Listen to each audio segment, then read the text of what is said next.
métrica. ¡Ay! Vamos a seguirle, mi cielo. Colot, la constelación azteca de Escorpio. Guacamayas en Paquimé. ¿Cómo llegó un ave tropical al desierto chihuahuense? Esta tarde con nosotros hablando de antropología, arqueología e historia, como es costumbre aquí en Métrica, están con nosotros Martín y Nora, que nos van a estar hablando de... Conectividad, cómo se movían las poblaciones, los objetos o los sistemas de comercio en la época prehispánica. Astronomía cultural, cómo el ser humano se ha relacionado a lo largo del tiempo con el cielo y las constelaciones. Conectando con el cielo y con la tierra. Aquí estamos para empezar un Métrica y nos vamos con algo de música para regresar a Métrica Radio.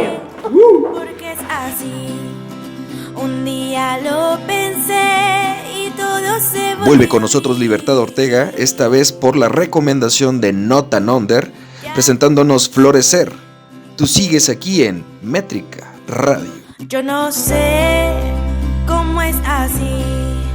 Un día lo intenté y no podía quedarme. Regresamos con más de Métrica Radio. Estamos contentos porque una vez más tenemos con nosotros a nuestros amigos que nos vienen a hablar de arqueología, de historia y todas estas cosas que a mí siempre es un tema que me ha apasionado, y pues como yo soy el que edito este programa, pues se lo tienen que fumar ustedes también. Cosas muy interesantes, muy importantes. Nos visita hoy la arqueóloga Nora. Hijo, no te pregunté tu apellido. Rodríguez Ariñán. Ella es arqueóloga, pero también tienes una maestría en etnología y eres profesora en una escuela que ahorita vamos a decir el nombre. Okay. Y luego también tenemos a Martín. ¿Tú cómo te pides, Martín? Domínguez Núñez. Domínguez Núñez. Él también es arqueólogo, es semiótico. Eso está, a mí me encantan los símbolos y todo ese rollo. Al rato vamos a platicar de eso. Y es doctor también en antropología y también ustedes son profesores en la escuela de... Antropología e Historia del Norte de México, EAM. EAM.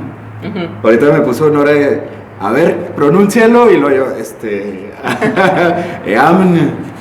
Y bueno, vayan a la escuela de la EAM. Es una escuela que tiene muchos beneficios y ya nos van a platicar al respecto de esa escuela al finalizar esta entrevista, este espacio que tenemos. Y vamos a platicar de el primer tema que vamos a tocar es la astrología. Pero, astronomía cultural. Exactamente, Échale. Astronomía cultural, no astrología, que es el estudio de cómo los seres humanos a lo largo del tiempo se han relacionado con el cielo, cómo han interpretado las constelaciones que están allí, pero que distintas culturas las ven de distinta manera, de diferente manera, y cómo el cielo puede reflejar también la historia de las sociedades del pasado. Oye, qué chido, ¿no? Porque a mí se me hace muy, muy loco, y siempre que hablo de temas de historia, siempre hago un paréntesis para hablar de los, ¿cómo se llama? De los alienígenas ancestrales. Me da mucha risa, es que me da mucha risa, me gusta verlos así para reírme de ciertas teorías. Pero algo que siempre mencionan es que son las mismas medidas, que son los mismas acomodos de las cosas en una civilización y en otra, en diferentes partes, en diferentes tiempos, pero es que todos los seres humanos hemos estado viendo lo mismo siempre, ¿no? El cielo, siempre hemos estado ahí. Exacto, ¿no? O sea, el cielo es más o menos el mismo para las distintas sociedades, aunque ya hablaremos de cómo el cielo se va moviendo a lo largo del tiempo, y digamos en 10,000 años pues ves distintos acomodos de estrellas en el cielo, ¿no? Pero vamos a platicar de esto, y efectivamente el cielo, la luna, el sol son referentes para las distintas culturas. Me estás cantando una canción romántica, ¿no? Esa de los 3 regalos, algo por el estilo. Suena el así. cielo, la luna y el sol, y ay, sí. Ese Martín, me estás sonrojando. Ya hablaremos de eso, ¿no? Porque el cielo está hasta en las canciones. Fíjate. Y luego la conectividad. La conectividad, bueno, a mí me interesa hablar de conectividad con ustedes porque justamente la gente en general, no solamente dentro de la antropología o la arqueología, tenemos la idea, se tiene la idea de que como que la gente estaba como en su región, ¿no? Donde estaba viviendo, y no conocía nada de más allá, ¿no? Y no hay nada más cercano a la realidad más lejano a la realidad que eso. O sea, en realidad estaban súper conectados y hay muchas maneras de comprobarlo. Órale, ¿no? Ahora sí que o sea, por algo poblamos todo, todo el planeta, ¿no? Exacto, Porque sí. había maneras de conectarse, había maneras de llegar de un punto a otro, incluso cosas tan difíciles como surcar todo el Océano Pacífico para llegar hasta Sudamérica, ¿no? Y cosas por el estilo muy, muy impresionantes que uno no se explicaría en otro tiempo, pero es que los humanos por algo nos distinguimos, ¿no? Por ser... Por movernos. Sí. Ajá. Y justamente se le ha dado como, siempre le damos como el punto al aspecto europeo, en este caso, de cómo llegan los españoles hacia América, ¿no? Y pues es como sucedió. Pero ¿a poco pudieron llegar de Sudamérica al occidente de México? ¿Cómo crees? O sea, eso no puede ser, ¿no? Demuéstrame. O sea, eso es imposible en la mentalidad de muchas investigaciones, ¿no? Pero siempre el lado validado es el europeo, ¿no? Pero el originario o el nativo, pues no tenía esa capacidad de movimiento. Y nada más lejano, solo falta ir a la sierra para darte cuenta cuánto camina la gente. Claro, claro, claro.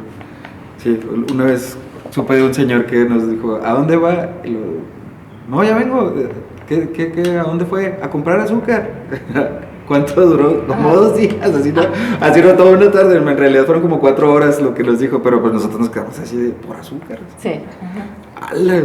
Es algo impresionante. Pero bueno, vámonos a que nos pinten el panorama así con el tema. Platícanos, a ver.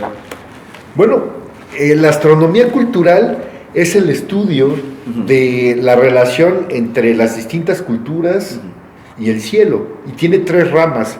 La arqueoastronomía, que es el estudio de la astronomía, los conocimientos astronómicos en las culturas pretéritas. Esto se estudia a través de la arquitectura, por ejemplo, de los códices, ya hablaremos de esto. La historia de la astronomía, que estudia a través de documentos cómo distintas sociedades y civilizaciones han construido ciertas concepciones del cielo, y la etnoastronomía, que es el estudio de los saberes astronómicos en las comunidades del presente, no solo en las comunidades indígenas, sino también en las comunidades rurales, en las comunidades de pescadores, incluso en las ciudades tenemos ciertas concepciones sobre las estrellas. Han oído de los 3 Reyes Magos, ¿no? Claro.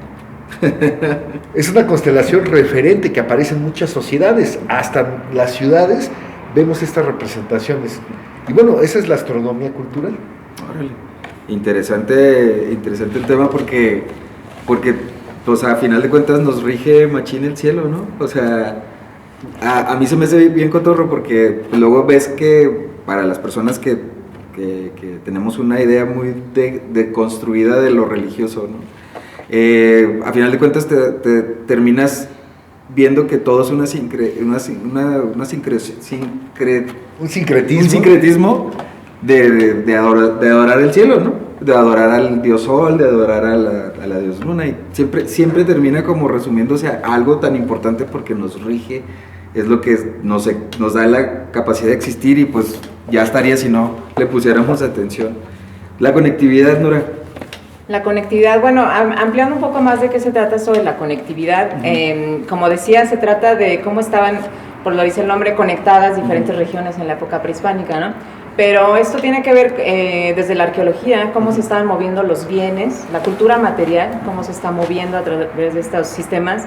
¿Se estaban comerciando o se estaban solo moviendo, ¿no? Porque no todo era comercio, o sea, podría haber intercambio, que no es lo mismo, o simplemente pues el movimiento de los objetos por motivos rituales también. Y también las poblaciones se pueden estar moviendo o sea, bastante lejos, o para también prácticas rituales nuevamente. O también, pues, las migraciones, ¿no? Que es cuando ya la población no se mueve un poquito, sino que ya se movió completamente, ¿no? Y todo esto se puede ver, como comentaba, a través de los restos materiales. Hay diferentes maneras cuando estamos hablando de movimientos poblacionales o de migraciones, pues a través de los análisis de los huesos o de los dientes, te queda marcado ahí. Los dientes se queda marcada dónde creciste, porque se queda marcada como el agua que ingeriste. Es una cuestión ahí de isótopos, se llama análisis de isótopos, para saber como dónde creció la persona. En los huesos no se queda dónde creciste, sino dónde pasaste los últimos 10 años de tu vida, ¿no? Entonces, cuando encuentras los restos óseos, puedes saber si una persona en dónde nació y en dónde murió, ¿no? Por lo que estuvo ingiriendo en cierto tiempo.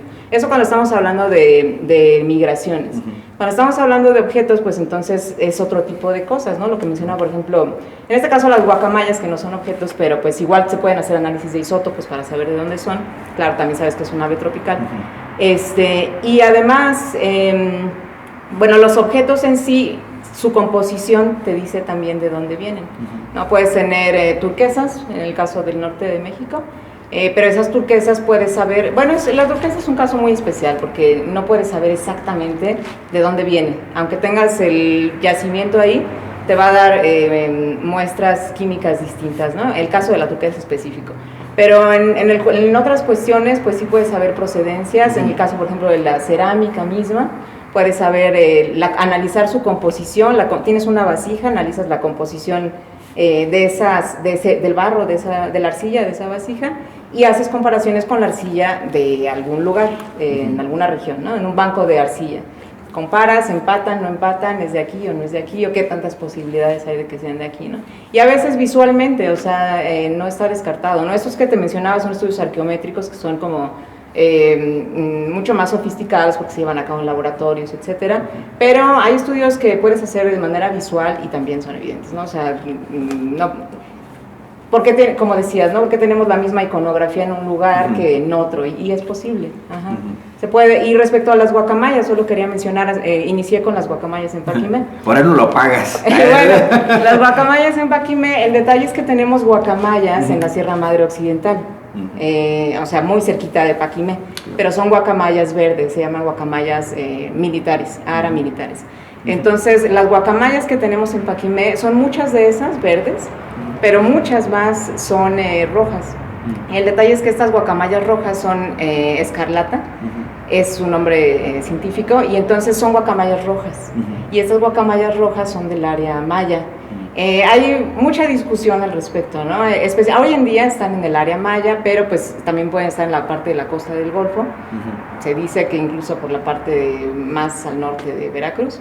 Y bueno, tenemos más hacia Sudamérica, ¿no? Y quién sabe cómo estaba repartido la fauna en aquel tiempo, que había menos invasión humana, ¿no?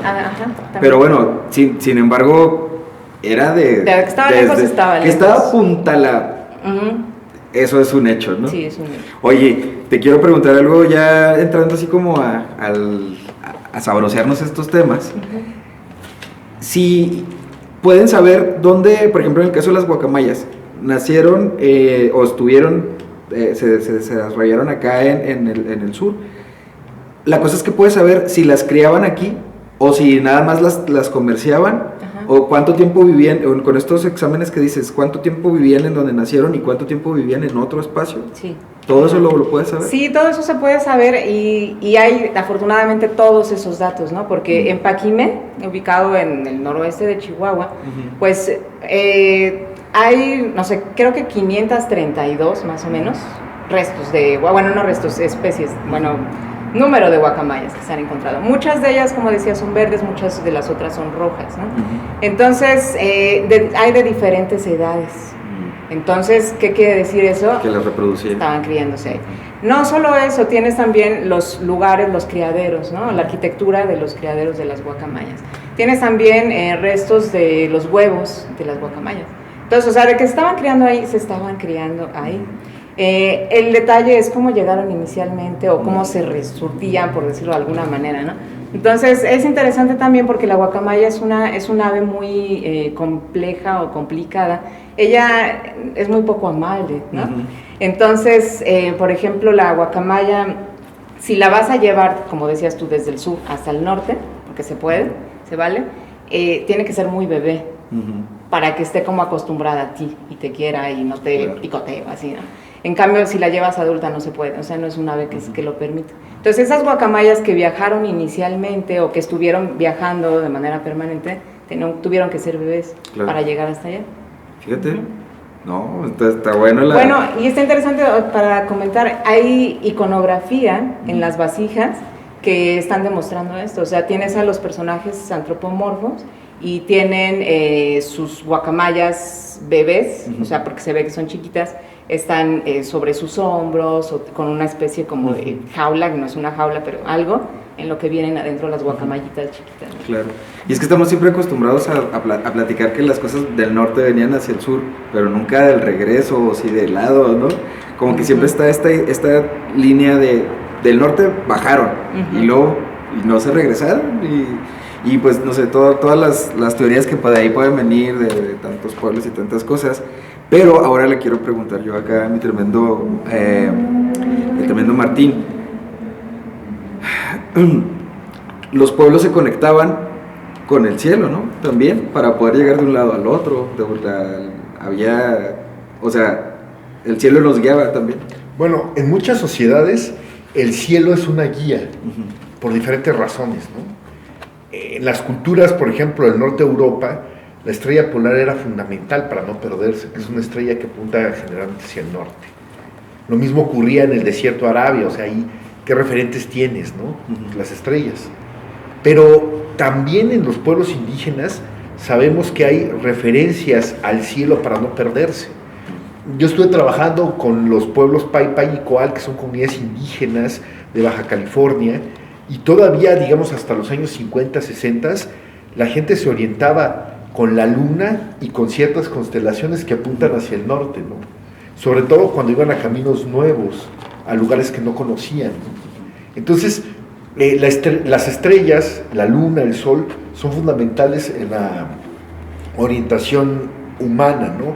Pero también hay otros elementos, digamos, que se comparten. Por ejemplo, hay un mito de origen entre los quiliguas de Baja California, un pueblo del que ya pues quedan muy pocos hablantes, quizás 2 hablantes de quiligua, donde se dice que el cielo fue creado a partir del cuero de un coyote y se usaron 4 montañas para separarlo. Y bueno, Nora no me dejará mentir que esta historia se parece mucho, cambiando de animales, a la historia mexica, la historia azteca, de cómo se creó el cielo.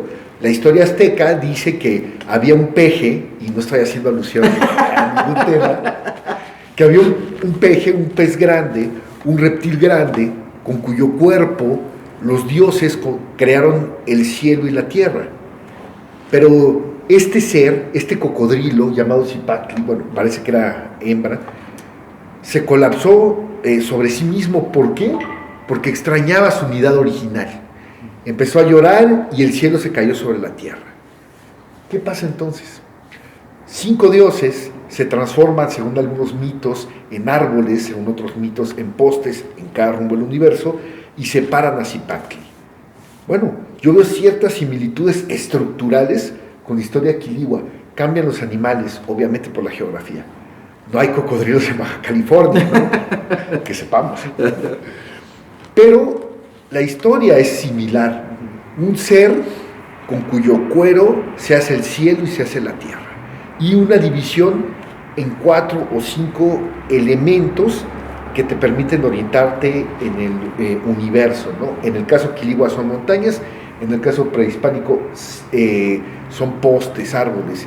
Y son historias que están separadas 500 años entre sí, o más.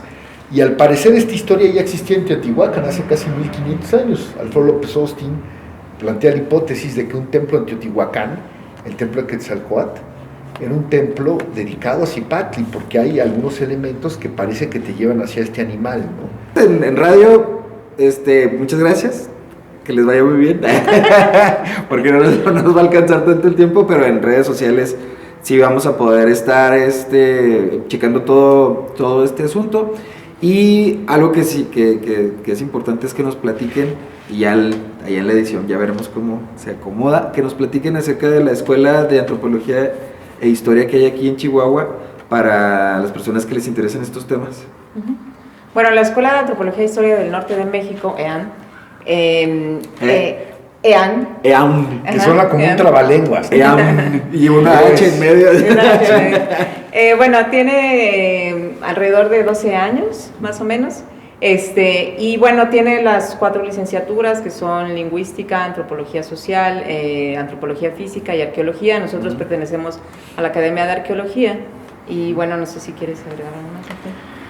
Y bueno, es una de las pocas escuelas que está enfocada a la arqueología del norte de México y del sur de los Estados Unidos. Es una escuela completamente pública. Puede venir gente de cualquier estado, sea de Chihuahua, sea de otro lado. Y les enseñamos cosas que son, desde mi punto de vista, apasionantes, ¿no? Aquí hago un paréntesis, una pausa, porque Ken Flannery, si no me equivoco, decía que la arqueología era lo más divertido que se podía hacer con los pantalones puestos.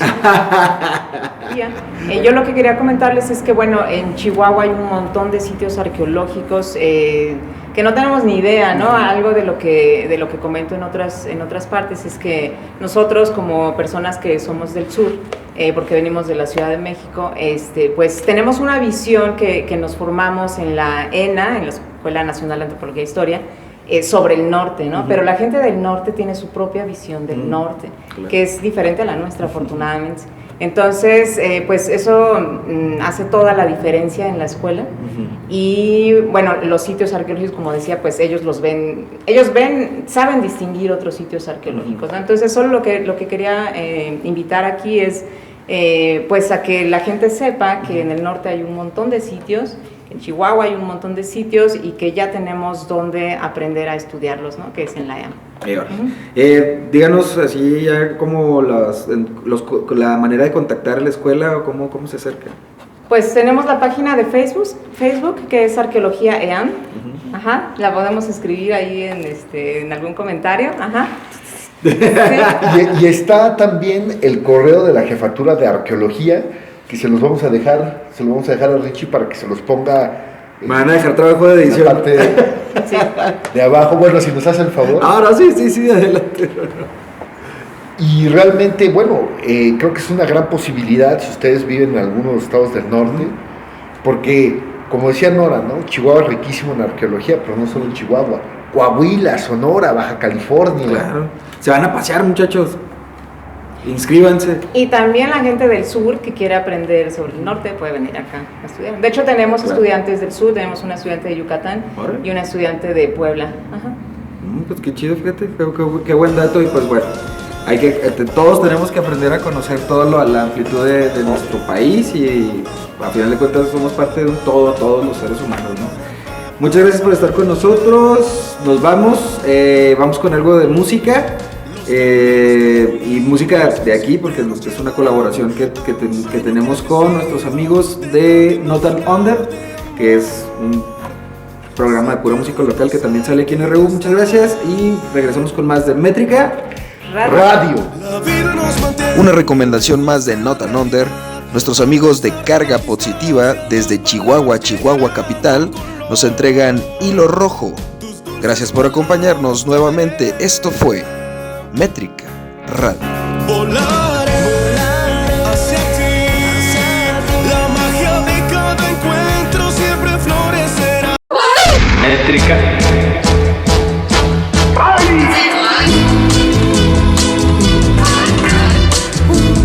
Pero ¿cómo vamos a terminar si todavía no comenzamos?